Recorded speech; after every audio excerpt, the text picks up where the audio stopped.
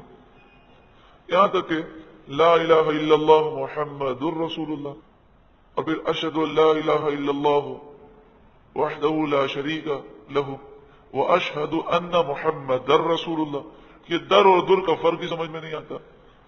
تو کہا کہ مجھے یاد نہیں پڑتا کہ کسی بھی دولہے نے میرے سامنے جو پہلا اور دوسرا کلمہ صحیح پڑھو. تو ہم نے کہا استاد صاحب یہ آپ کیوں پڑھاتے ہیں، کوئی فرض ہے، واجب ہے، کیا معاملہ؟ تو 2 وجہ ہیں.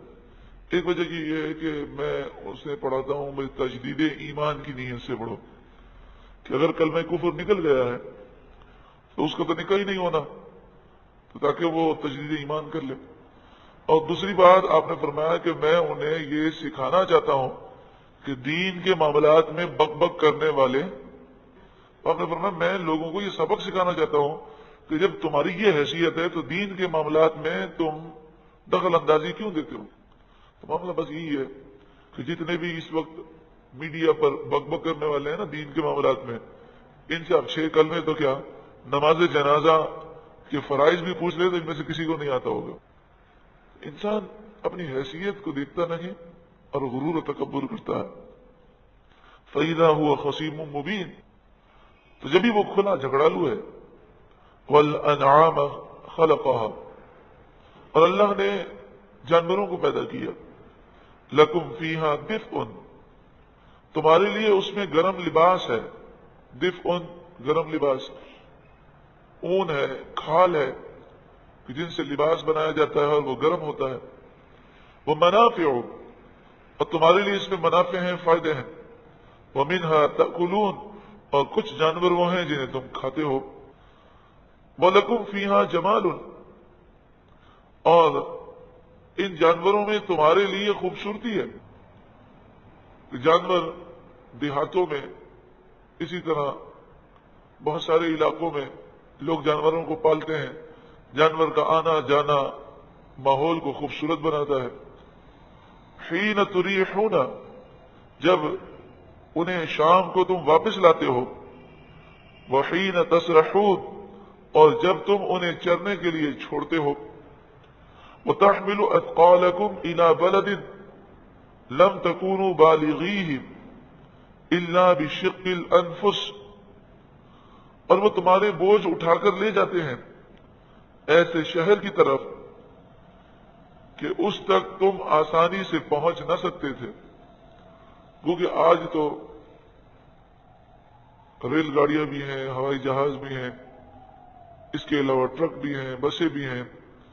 لیکن پہلے زمانے میں جانوروں پر سواری کی جاتی تھی.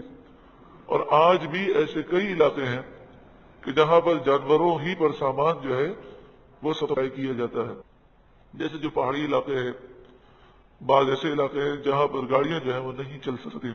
ان ربکم لرؤوف الرحیم، بے شک تمہارا رب ضرور بہت مہربان رحم کرنے والا ہے. وہ کون سے جانور ہیں کہ جن پر تم سوار ہوتے ہو؟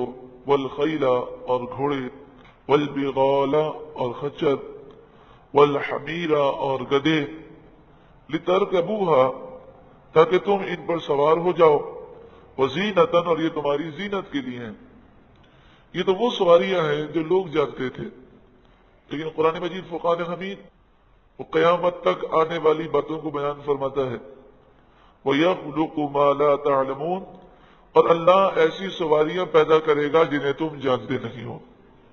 تو قیامت تک آنے والی جتنی سواریاں ہیں ان کا ذکر کر دیا گیا. تو آج جو سواریاں موجود ہیں، ممکن ہے کہ اگلے ادوار میں ایسی سواریاں پیدا ہوں جنہیں ہم نہیں جانتے. وَعَلَى اللَّهِ قَصْدُ السَّبِيلِ، اور سیدھا راستہ اللہ تک پہنچاتا ہے.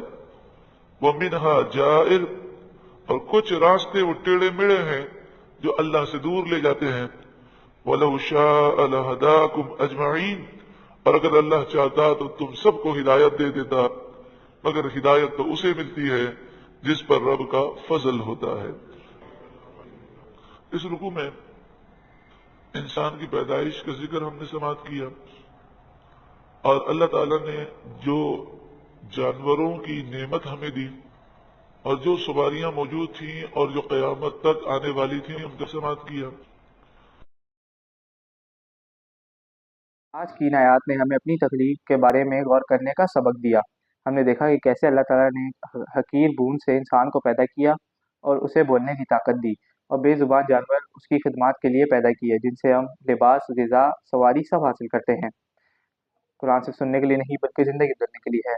آج کی اس تفسیر میں انسان کی تخلیق کے بارے میں آپ نے کیا سوچا اور کون سی بات آپ کے دل کو چھوئی؟ نیچے کمنٹ میں ہمارے ساتھ ضرور شیئر کیجیے گا، اور اگر آپ چاہتے ہیں آپ کو اسی طرح کی رائے بڑی ویڈیوز اور قرآن تفسیر مزید ہیں تو اس چینل کو سبسکرائب کر کے بیل آئکن کو ضرور دبائیے گا۔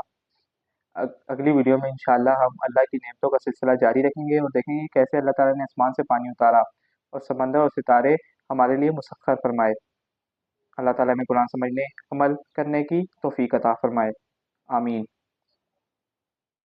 درود پاک پڑھ لیجئے۔ مولایا صلی وسلم دائما ابدا علی حبیبک خیر الخلق کل